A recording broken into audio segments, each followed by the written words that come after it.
Hey guys, Mr. B XRP here and welcome back. Today is April 16th of 2020. I'm going to try and wrap this thing in less than 10 minutes if I can, so hang in there with me till the end. Alright, so Coin Paprika, let's look at the prices. Bitcoin's at 69.90, looking to break 7,000, and Ethereum's at 169. XRP is just under 19 cents. It did breach 19 cents this morning and roll back down. But we are up, XRP is up 2.76% in the 24-hour. So let's jump right into it. This was posted by at City Sheriff on Twitter. It said, just like that, it could all end. Only utility will be crypto savior. So the central banks are recommending the banning of stablecoins. Okay, stablecoins meaning like Tether. And if you look at Tether, Tether makes up, look at the, let's see what the market cap is, $6 billion, $6.3 billion. So there's a bunch of other stable coins on this list. DAI is on the list. I think USD, what is it, the USD coin, I think, and some others. But my point is, okay, if countries banned, if they ban these stable coins, and the reason why they want to ban stable coins is they want people to go back into fiat, right, for tax purposes. So it makes it a lot easier if they force you back into fiat as opposed to hiding out in a stable coin. But if they get these stable coins out, you got $6 billion in Tether that's going to have to fall somewhere else. Those people probably aren't going to cash out. They're probably going to roll it into one of the top three. So that's a big deal considering that XRP is at $8 billion. So we need to keep our eyes on this. If they're looking, if the IMF is suggesting, or I'm sorry, the central banks are suggesting the banning of stablecoins, you better believe it's going to happen. So I've never had a use for them. I've never used them. I know a lot of traders must use them, and they're probably not going to be happy. But it is going to force people back into fiat, which in the United States, we have to pay taxes on all trades, no matter if you went from XRP to Tether. You'd have to pay for that, and that's why when people outside the U.S. talk about, you know, trading, it's not that great in the United States because we would get tagged on every individual transaction. Okay, so I wanted to share that with you. Keep your eyes on that. I think honestly, I think it'd be a good thing for the crypto market. Okay, Leonidas had posted this, and everybody should follow him on Twitter. And I can't say his last name. I'm not even going to try, but he's a great guy. Met him at Swell, hung out with him. Like this guy, he is a good man. So he posts that Santander's Pago FX goes live, does not use Ripple for now. Okay, so essentially Santander's money remittance program went live, and they're not using Ripple. They're not using RippleNet right now or XRP, and they are a major customer of Ripple. I personally made a comment and I said, look, having them define what they specifically mean by the following will help clarify. Now, this was in their statement. Those channels may include Ripple when it can improve customer experience, quote unquote. And I said many customers aren't using RippleNet or XRP yet, so I'm not surprised or concerned. Thank you, Leo, for your research. So the fact that they're not using it yet doesn't concern me. There are so many Ripple customers that are not using XRP, and there are Ripple customers that aren't even using RippleNet yet. This is a timing thing for them. I don't know what they mean by include Ripple when it can improve customer experience. This may be, you know, they may be waiting for a particular function of the system. I don't know. I bet we're going to see some clarity on this. This seems like something that David Schwartz might jump in on. But anyway, if you see that out there, I saw it, and I commend Leo for posting it, but I have absolutely zero concern about it. Okay, this is something I do have concern about.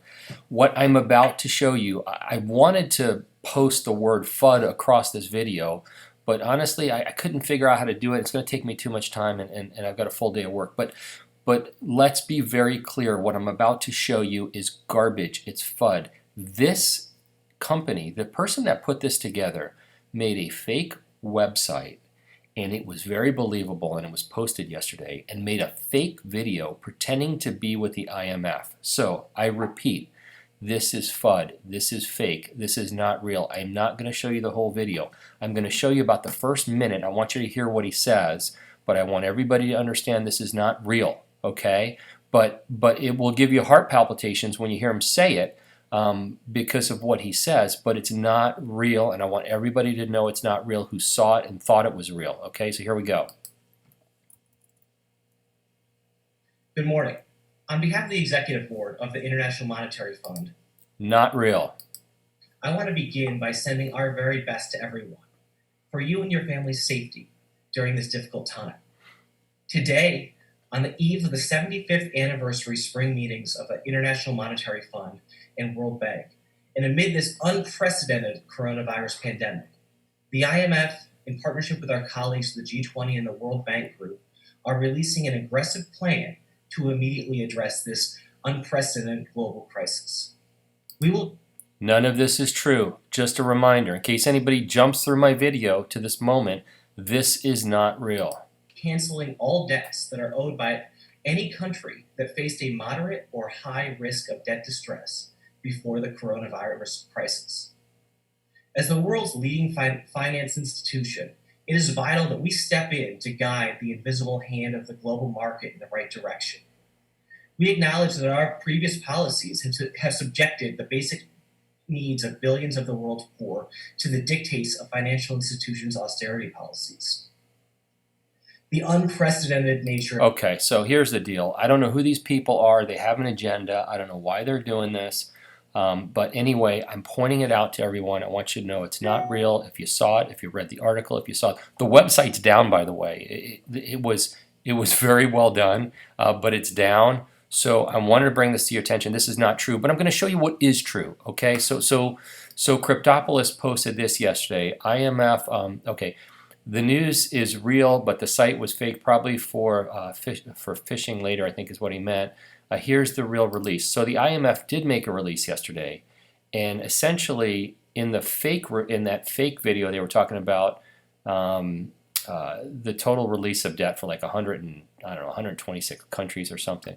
But in this, it says, today I'm pleased to say that the Executive Board approved immediate debt service relief to 25 of the IMF member countries. So they're essentially helping 25 different countries with relief. They're not canceling the debt or anything like that. Now, having said that, where there's smoke, there's fire, guys. So I'm going to bring you to something else.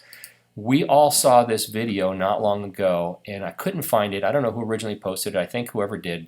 But I had to go find the original full video and then edit it out and just pull this 32-second clip. So here's my post on Twitter. Here's an update to what we saw in the clip. I'm not going to say his name, but he's the Minister of Finance of Somalia. His slip of cancellation of debt was true, but seemingly just for his country. Okay, so let me roll you through the clip. The program by the end of this year. And we hope, and we are hoping, and we're all working together from the president on down to be able to reach a decision point. You know what a decision point means. It is very important that we reach that. That means that it is a day our creditors and our partners will decide that Somalia has traveled enough, and therefore we'll sit down and talk about cancelling the debt, managing the debt, doing something with the debt. And that is February next year, is what we have decided. So obviously that was a major backpedal when he said canceling the debt, and then he said managing the debt. But it turns out they actually did it. So this video, I believe, was from October of last year. He talked about they were going to do it in February. And I will go to the story I found yesterday because I was doing some research on this to see if what he was speaking of was true. And it turns out it was very true of his country. So in Somalia, the Paris Club of Creditor Nations agreed on Tuesday to restructure Somalia's debt, including immediately canceling $1.4 billion owed by the impoverished Horn of Africa countries. So it was true. What he was speaking about was true. What this gentleman is speaking about over here, he's lying. But it doesn't mean it's not going to happen. I mean, that's the thing, right? So we may see more of this, but I want to separate what's true from what's not true. So I hope this was helpful to you guys, and I wanted to get that out there. And I hated playing a video that isn't accurate, but I think I was clear enough that it wasn't. Okay, I talked about yesterday that I had found that xRapid had been abandoned. Here's the abandonment on the United States patent trademark search site, and it says that it's dead. as of March 30th. Okay, so I also went on to look, and xPool was also let go, and xVia was also let go yesterday. Oh, not yesterday, but I don't have the specific dates, but they were all let go in the last couple weeks. Now listen, for those of you who don't understand, ODL, on-demand liquidity, is the new branding name for xCurrent, well, really for xRapid, okay, and probably xVia is wrapped in there too. Nothing's been lost, nothing's been changed. Could other companies take these names? Sure they could, but why would they? They have to actually be using them to take them. It doesn't matter. It's meaningless. It's just a rebranding. So there's nothing bad about this, by the way. This is fine. They're not using these items anymore. They're growing. It's a maturing of what they're doing, and it's a progression. So don't let anybody view it as negative. xRapid is gone, but ODL has replaced xRapid. So don't worry about it. Now, as far as xPool is concerned, we never learned what xPool was. We had suspicions what it was, maybe a liquidity pool or something to that effect. Maybe PolySign has become what xPool was going to be. I don't know. We never got clarity. Bob Way got on Brad Keim's show and tapped around on it, but never really talked about it, and he couldn't. He's under NDA. But anyway, all of these things that were let go, once again, no concern. Don't worry about it. I'm not worried about it. I mean, you guys can do your own research, but I have absolutely no concern whatsoever. Okay, moving on. This from Crypto Wolf. Ripple partnered with Money Match app to offer faster and affordable payments over 120 countries. RippleNet partners allow us to, okay, so they said RippleNet partners allow us to cut our costs by 40%. RippleNet also helped Money Match offer same-day settlement, and Ripple dropped a video on this, and I'll go ahead and play the video for you. Okay, my name is Adrian Yap. I'm the CEO and co-founder of Money Match. Basically what we do is we're a Malaysian-based company that handles cross-border payments, primarily for SMEs. And with Ripple, that's basically helped us allow these SMEs to make payments to, I think, over 100 countries around the world already. When Ripple made the introduction, it's sort of like a hug instead of a handshake, right? And that basically allowed us, granted us greater access and quicker access to banks as well. So we're speaking to the right people, in the right partners, and like I said, being on RippleNet sort of gave us some sort of credibility as well, and they took us basically a lot more seriously, and then they allowed us to basically open up the payment rails and corridors to these countries as well, which in turn lowered our costs, and then sort of generated more volume. Ripple sort of kickstarted everything for us with that regards to certain corridors, of course. I think the partners that Ripple have brought on board, we saw a cost reduction of close to about 40%. We obviously took this cost saving and passed it back down to the customer.